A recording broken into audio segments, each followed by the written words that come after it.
بہت سارے لوگ جو تھے وہ ذہنی طور پہ بہت متاثر ہوئے تھے. یعنی تو میں نے کہا امی یہ کیا ہے بیٹا، یہ انڈیا سے آئے ہیں. انہوں نے کہا کہ آپ کے گھر میں سلائی مشین ہے؟ ہمارا سارا سامان تو انڈیا میں رہ گیا. لٹے پٹے بیچارے بھوکے پیاسے، 10-12 سال کی تھی وہ، بہت پیاری آواز میں نعت گا رہی تھی. کچھ ایسی چیزیں میں نے دیکھی جو میری یادداشت میں رہ گئی.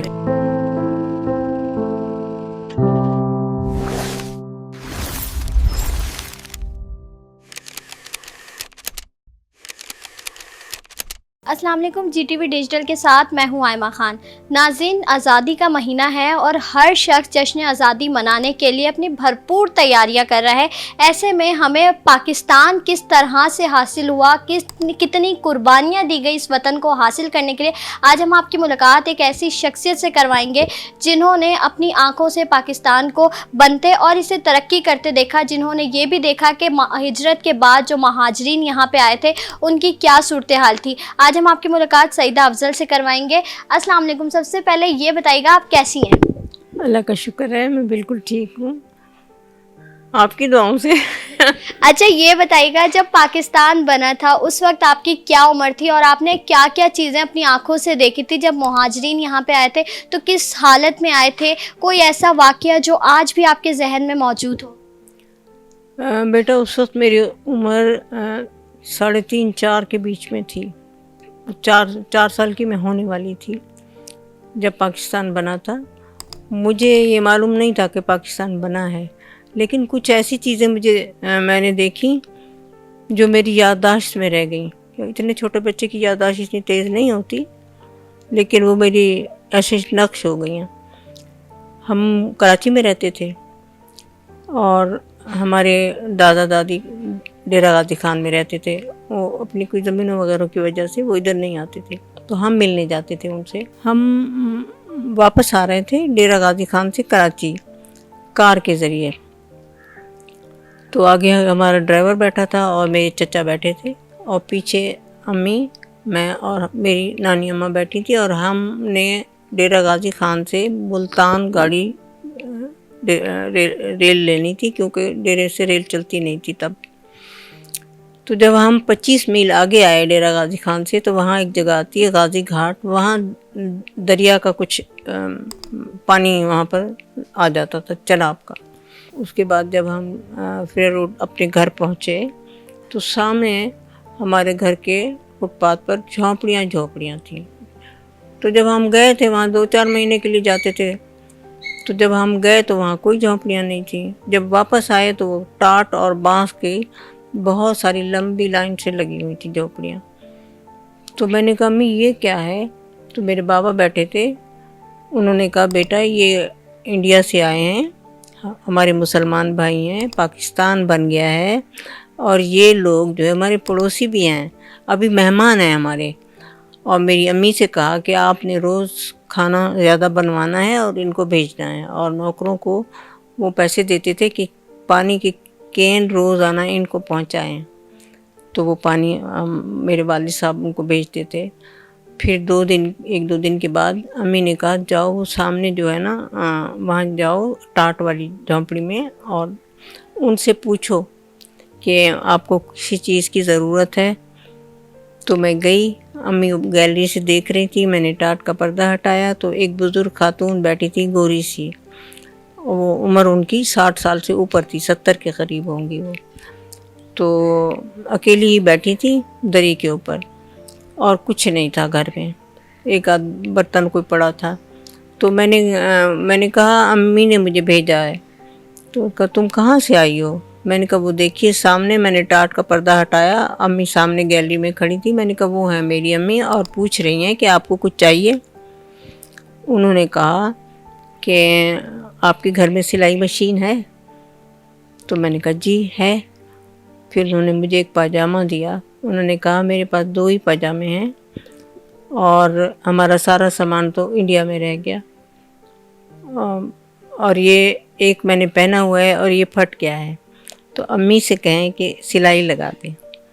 میں وہ لے کر آئی تو پھر امی نے سلائی بھی لگائی، اور لٹھے کے 2-4 پاجامے انہوں نے کاٹے ان کے ناپ کے. اور وہ انہوں نے پھر ان کو سی کے بھیجے.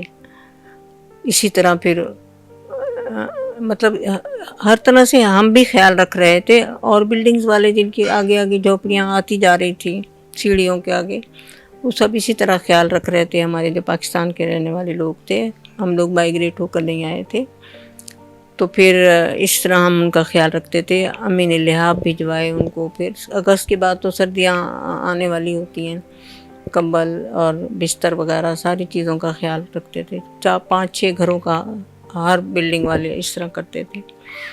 پھر کچھ عرصے کے بعد وہ وہاں سے چلے گئے. گورنمنٹ نے ان کو کوئی متبادل جگہ دے دی تو وہ جھونپڑیاں وہاں سے ہٹ گئیں. جھونپڑیاں کیا تھیں، بانس، پیچھے تو دیوار تھی، اگلی بلڈنگ کا احاطہ تھا، اور وہ ان کی بیک سائڈ تھی، ان کی بیک کی دیوار تھی. 3 طرف انہوں نے ٹاٹ جو ہوتے تھے نا پہلے زمانے میں، جو پٹسن کی بوریاں ہوتی تھیں، اب تو بنگلہ دیش بن گیا تو اب وہ اتنا پٹسن نظر نہیں آتی، وہ بوریاں ہوتی تھیں، انہوں نے چاروں طرف سے وہ بانس کے لپیٹی ہوئی تھی. اور جیسے کوئی آڑ نہیں بنا لیتا، بس وہ بیچارے آڑ بنا کے اس میں رہتے تھے. تو اس کے علاوہ کوئی ایسا واقعہ جو ابھی تک آپ کے ذہن میں ہو، اور اس کے بعد مطلب آپ نے پاکستان کو ترقی کرتے کیسے دیکھا؟ کیونکہ جب ہجرت کر کے مہاجرین آئے تو جیسے آپ بتا رہی ہیں بڑا برا حال تھا ان کا، تو کوئی ایسی ٹرین آپ نے دیکھی ہو جس میں مہاجرین جو ہے وہ ہجرت کر کے آئے ہوں؟ ہاں، میں آپ کو بتا رہی تھی کہ ہم غازی گھاٹ پر آئے تو واقعہ میں نے دیکھا. تو وہ وہاں ہم ملتان اترے تو ہم ٹرین پہ چڑھے کراچی آنے کے لیے. جب ہماری ٹرین کراچی پہنچی ہے تو ہم کوپے میں تھے، یعنی ہم 4 لوگ تھے، امی، نانی اماں اور میرے چچا اور میں. تو میں نے کھڑکی سے دیکھا تو وہاں پر فٹ پاتھ پر نا سپاہی پھر رہے تھے، فوجی تھے، سپاہی تھے، اور انہوں نے سنگینیں اٹھائی ہوئی تھی. وہ بندوق ٹائپ ہوتی ہے اور اوپر سے اس کے تلوار جیسی نوکدار خنجر سمجھ لیں کیا لگا ہوتا ہے. تو میں بچی تھی، مجھے نہیں پتا. میں نے کہا یہ بندوق تو میرے بابا کے پاس تھی، میں نے دیکھی تھی. تو میں نے کہا یہ تو بندوق نہیں ہے. اپنی نانی سے میں نے سوال کیا یہ کیا چیز ہے؟ انہوں نے کہا یہ سنگین ہے، اور یہ سپاہی ہمیں کچھ نہیں کہتے، ڈرو نہیں. یہ جو مہاجرین آئے ہوئے ہیں نا، ابھی ریل سے اترے ہیں، یہ ان کی حفاظت کے ساتھ آئے ہیں. اب وہ ٹرین تو میں نے نہیں دیکھی کس ٹرین سے اترے تھے، یا کیونکہ وہ پہلے سے ہی بیٹھے ہوئے تھے اس ہمارے ٹرین کے آنے سے پہلے. وہ بہت بری حالت میں تھے، لٹے پٹے بیچارے، بھوکے پیاسے. ان کے بچے ریل گاڑی کے آگے، ہمارے کھڑکی کے آگے، اگلی کھڑکی کے آگے وہ کچھ مانگ رہے تھے، اور ہمارے آگے جو لڑکی کھڑی تھی 10-12 سال کی تھی، وہ بہت پیاری آواز میں نعت گا رہی تھی. تو میری نانی اماں سمیٹ رہی تھی، ہم اترنے والے تھے سامان، تو انہوں نے وہ باسکٹ جس میں کھانا بچا ہوا تھا، فروٹ وغیرہ تھے، وہ اس بچی کو دے دیا. اور پھر لوگ جو کراچی کے رہنے والے جو لوگ تھے وہ دیگے وغیرہ بھی لائے تھے، اور وہ کھانا بھی وہاں بانٹ رہے تھے. وہ فٹ پاتھ پہ پڑے تھے بے بسی سے، شاید جیسے کہ ٹرین سے اترے ہوں وہ. اب یہ ٹرین لاہور سے کراچی پہنچی تھی یا کہاں سے وہ، لیکن آئے وہ انڈیا سے تھے، اور وہ سارے مہاجرین تھے. یہ میں نے وہاں منظر دیکھا تھا کراچی اترتے ہی. عمر میری ہے مطلب 4 سال سے 2-3 مہینے کم ہے، تو میں یہ دیکھ رہی ہوں. پھر گھر جا کے جھونپڑیاں دیکھی. اس کے بعد جب ہم اسکول میں جاتے تھے، ان کے پاس بچیوں کے پاس فیس نہیں ہوتی تھی، تو میری امی باقاعدہ پوچھتی تھی اپنی کلاس فیلو سے، پوچھو کس کو فیس کی ضرورت ہے. تو پھر ہم بھی، اور یہ نہیں کہ کوئی ہم ہی کرتے ہوں گے، سارے لوگ جو ہے بہت مدد کرتے تھے ان کی. پھر میں نے یہ بھی دیکھا کہ ہمارے گھر فری روڈ کی میں بالکنی سے سامنے دیکھتی تھی، تو سامنے وہ بیرکیں ہیں، ابھی بھی ہیں، جس میں سرکاری دفاتر ہیں. تو وہاں فٹ پاتھ پر ایک بڑے میاں چادر بچھا کر اور چیزیں بیچتے تھے، چھوٹی چھوٹی چیزیں. میں نے دیکھا کہ وہاں چمکتے ہوئے کھلونے ہیں، کھلونے مطلب برتن ہیں تانبے کے. تو میں نے دیکھا تو میں نے اپنی نانی اماں سے کہا چلے مجھے یہ برتن خرید کر دیں. تو ہم گئے، سڑک پار میں نہیں کر سکتی تھی، سڑک پار کر کے تو ان سے پوچھا بڑے میاں سے. انہوں نے کہا یہ میری بچی کے برتن ہیں اور میں ان کو بیچ رہا ہوں. ہم چھوٹی چیزیں لا سکے ہیں، اور وہ اتنے خوبصورت برتن تھے، ہانڈی، توا، چھوٹے چھوٹے چھوٹے چھوٹے. کٹوریاں گلاس آپ امیجن نہیں کر سکتی، جیسے کسی نے خود ہاتھ سے بنوائے ہوں، وہ تو میں نے ویسے پھر نہیں دیکھے۔ وہ 300 روپے میں انہوں نے ہمیں بہت سارے اپنی بچی کے برتن دے دیے، گویا کہ اب انہوں نے اپنی زندگی کی سٹرگل کے لیے جو کر سکتے تھے، جو چیز فروخت کر سکتے تھے وہ کر رہے تھے۔ پھر بہت سارے نٹ باز آئے، یہ جو ہے تماشا دکھانے والے آئے، پتلیوں کا تماشا دکھانے، یہ سب انڈیا سے ہجرت کر کے آئے تھے۔ ان بیچاروں کا کوئی ٹھو ٹھکانہ تو تھا نہیں، اب انہوں نے بھی تو اپنی لائف کو آگے بڑھانا تھا۔ پھر رسی پہ میں نے دیکھا وہ چلتی تھی، بچیاں چلتی تھیں، وہ ٹرینڈ ہوئی ہوئی، اور وہ رسی کے اوپر چلتی تھیں اور ادھر ادھر ہوتی تھیں، اور ایک عجیب سا مجھے یعنی گرتی نہیں تھی وہ، اور ڈولتی تھی، ہاتھ میں چھڑی، ہاتھ میں چھڑی ہوتی تھی۔ تو اس طرح طوطے، فال نکالنے والے طوطے والے بیٹھے ہوتے تھے فٹ پاتھ پر، وہ طوطا ہوتا تھا وہ کاٹ دیتا تھا، تو وہ اسی طرح وہ ہوتے تھے، مٹکے والے آتے تھے، سر کے اوپر بانس کے اوپر 2-3 مٹکے، پھر وہ گھنگرو پاؤں میں، وہ ایک تتکار کے انداز میں پاؤں ہلکا ہلکا ڈانس کرتے تھے، تو وہ گرتے نہیں تھے۔ تو یہ ساری چیزیں جو تھیں نا، یہ وہ لوگ تھے جن کو ہم کسبی کہتے ہیں۔ انہوں نے بھی زندگی جو ہے اپنی شروعات اپنے کسب یعنی کہ اپنے وہ جو ہنر ان کے پاس تھا اسے فٹ پاتھوں پر لیٹ کر بیٹھ کر اور اس طرح انہوں نے اپنا پیٹ پالا اور سروائیو کی جنگ لڑی۔ یعنی ہم یہ کہہ سکتے ہیں کہ جہاں ہمارے سیاستدان اور حکمران ایک جد و جہد کر رہے تھے ملک کو ترقی یافتہ بنانے کے لیے، وہیں عام آدمی جو وہاں سے ہجرت کر کے آیا تھا وہ بھی اپنی جد و جہد میں لگے ہوئے تھے کہ کسی نہ کسی طریقے سے روزمرہ کی زندگی جو ہے وہ گزاری جا سکے، گزارنے کے لیے۔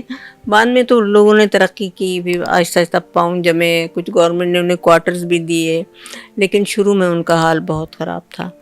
اور میں نے یہ بھی دیکھا تھا کہ سڑکوں پہ زیادہ پاگل اور حواس باختہ لوگ بھی مجھے دکھتے تھے بہت سارے، میں ڈر جاتی تھی۔ پھر اپنی نانی اماں کے ساتھ کبھی چیزیں لینے جاتی تھی تو میں دیکھتی تھی تو میں کہتی تھی یہ اتنے سارے کہاں سے آ گئے، ایمن جن بے لباس بھی تھے، ایسے بھی تھے جن کو پھر پکڑ کے گورنمنٹ لوگ لے جاتے تھے۔ تو یہ سارے وہ اثرات تھے جو اس خون کا سمندر طے کر کے قربانیاں دے کر آئے تھے، جن کے بچے رستے میں جوان بچے کٹ گئے، بیٹیاں اٹھا لی گئیں۔ تو وہ بچے ہوئے لوگ جو تھے ان میں سے بہت سارے لوگ جو تھے وہ ذہنی طور پہ بہت متاثر ہوئے تھے، یعنی اپنی زندگی جی نہیں پا رہے تھے وہ۔ لیکن اب زندگی تو اللہ کے اختیار میں ہے، جب تک جیے ہوں گے تو پتہ نہیں کس طرح جیے ہوں گے۔ اسی طرح پھر آہستہ آہستہ انہوں نے کام پکڑنا شروع کیا۔ پھر میں نے دیکھے جولاہے اپنے وہ کھڈی بناتے تھے تو میں جا کے دیکھتی تھی، میری 7 کلاس میں لڑکی جولاہے کی پڑھتی تھی تو وہ اپنے گھر لے گئی تو گھر میں کھڈی بنا کے اس کا باپ ٹھک ٹھک ٹھک ٹھک ایسے وہ بنا رہا تھا۔ تو وہ پھر انہوں نے پاکستان کو بھی ترقی دی، بہت ساری چیزیں تہذیب اپنے ساتھ لائے تھے، اور یہاں اور سخت محنت بھی کی، سخت سٹرگل بھی کی۔ لیکن میں نے یہ بھی دیکھا کہ ایک طبقہ ایسا تھا کہ وہ پڑھائی میں مطلب پڑھنے میں ان کی بڑی دلچسپی تھی۔ آپ دیکھیں کہ پاکستان میں اردو اسپیکنگ لوگ بہت پڑھے لکھے ہیں، ریشو ان کا جو ہے، اس لیے کہ وہ بہت باشعور تھے۔ وہ وہاں سے جب آئے تھے تو اپنے ساتھ جو تہذیب لائے تھے، ہمارے پڑوس میں جو کنبہ آیا تھا وہ دہلی سے آئے تھے، جس فلیٹ میں ہم رہتے 7 والے، وہ اماں میری ماں نے دہلی والی اماں کہتی تھی، ان کے گھر میں چاندنی بچھی ہوتی تھی، سفید قلعی دار کٹوروں میں وہ پانی پیتے تھے، گلاس میں نہیں پیتے تھے، اور پاندان تھا اتنا بڑا۔ میری اماں نے پہلا پان ان کے ہاتھ کا کھایا ہوگا۔ اماں کو سروتا ہوتا ہے نا چھالیاں کاٹنے، وہ سکھاتی تھی۔ پھر وہ ان کی بیٹی آگے امی کو بہت سارے انڈین کھانے بنانے سکھاتی تھیں۔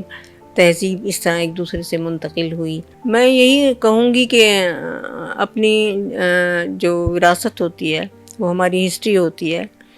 ہم ایک تھے، انڈیا بر صغیر ایک تھا، پھر بٹوارہ ہوا، تہذیب جو ہے وہ الگ الگ تقسیم ہوئی، لیکن ہمیں یہ قربانیاں فراموش نہیں کرنی چاہیے۔ قائد اعظم صاحب کا 2 قومی نظریہ جو تھا کہ مسلمان ایک سائڈ پر ہو جائیں اور ہندو ایک سائڈ پر ہو جائیں، تو اس کی وجہ سے پاکستان انہوں نے بنوایا۔ لیکن یہ ہے کہ اب یہ مملکت اسلامیہ بنی ہے تو اس کی حفاظت کرنا اور دیانتداری کے ساتھ نسل نو کو چلنا چاہیے، اور یہ بالکل نہیں بھولنا چاہیے کہ دیکھیں ایک گھر ہوتا ہے نا تو اس میں کتنا بندہ سکون سے رہتا ہے، لیکن ایک وطن ایک بڑا گھر ہوتا ہے۔ جن کے پاس وطن نہ رہے، خدا نہ خواستہ، آپ فلسطین کا حال دیکھ رہے ہیں، آپ یہ جو برما میں ہوا ہے مسلمانوں کے ساتھ، میانمار کے مسلمانوں کو جیسے وہ بھٹک رہے ہیں، وطن نہ چھن جائے کسی کا، قوم غفلت میں نہ آئیں، اپنی ہسٹری کو یاد رکھیں، اپنے بزرگوں کے قربانیوں کو یاد رکھیں۔ آج ہمارے بچوں کو پتہ نہیں ہے، لیکن ہم کو پتہ ہے، ہم وہ نسل ہیں جو اس کے بعد پاکستان کی ترقی کو ایک ایک قدم ہم نے مطلب دیکھا ہے کہ کیسے قدم قدم سیڑھی چڑھی ہے اور پھر آ کے پاکستان یہاں تک پہنچا ہے۔ جب پاکستان بنا تھا تو دفتروں میں ٹیبلیں بھی نہیں تھے، جب سرکار کے دفتر بنے تو اس میں ٹیبل کرسی تک نہیں تھی، کیسے انہوں نے پھر وہ کیا، دفتر بھی بنائے اور پھر سارا نظام قائم ہوا۔ لیکن آج اس ورثے کی حفاظت ہماری نئی نسل نے کرنی ہے، اور اس کے لیے ہمارے تعلیمی ادارے جو ہیں، ہمارے سلیبس، یہ ساری چیزیں بہت ورک کرتی ہیں کہ وہ ان کو ایک مضبوط قوم میں تبدیل کریں۔ جی ہاں، ہمارے ساتھ سعیدہ افضل موجود ہیں اور وہ ہم سے جو ہے وہ خصوصی گفتگو کری تھی، اور انہوں نے بتایا کہ پاکستان نے کس طرح ایک ایک قدم رکھ کے ترقی کی راہیں طے کی ہیں۔ ساتھ ہی ساتھ ان کا یہ بھی کہنا ہے کہ ہمیں اپنے بزرگوں کی قربانیوں کو فراموش نہیں کرنا چاہیے، بلکہ پاکستان کی حفاظت کرنی چاہیے۔